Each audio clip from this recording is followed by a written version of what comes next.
We invite you to learn about the fascinating discovery story of another predator that lived in Central Asia during the mid and late Eocene epoch, about 45 to 36 million years ago.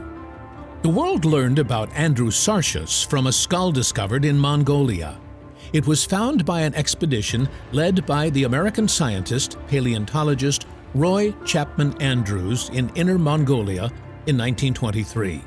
The skull was found in the Erden Manga sediments formed at the end of the mid-Eocene. At first it was thought that the skull belonged to a giant suiforms from the Entelodonte group. These are extinct mammalian predators with a body resembling a bull and a head resembling a boar. We immediately recall the ancient Greek myths about the Minotaur, right? However, this hypothesis didn't last long.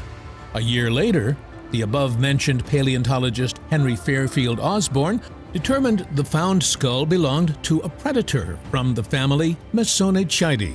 He also described the new predator and named it Andrusarchus in honor of Roy Andrews, the head of the expedition that found the skull.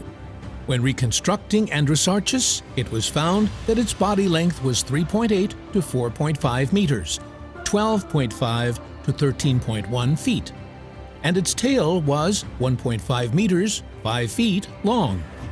The weight of this ancient predator could have exceeded a ton, 2,200 pounds.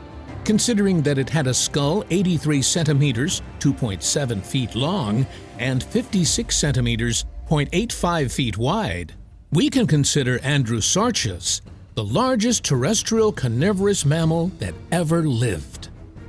There is something mystical about the look of the Andrusarchus. Look at this beast. What does it remind you of? Think of horror movies about werewolves. There is a certain resemblance, right? It is safe to say that in terms of frightening appearance, it was a worthy heir to the Tyrannosaurus.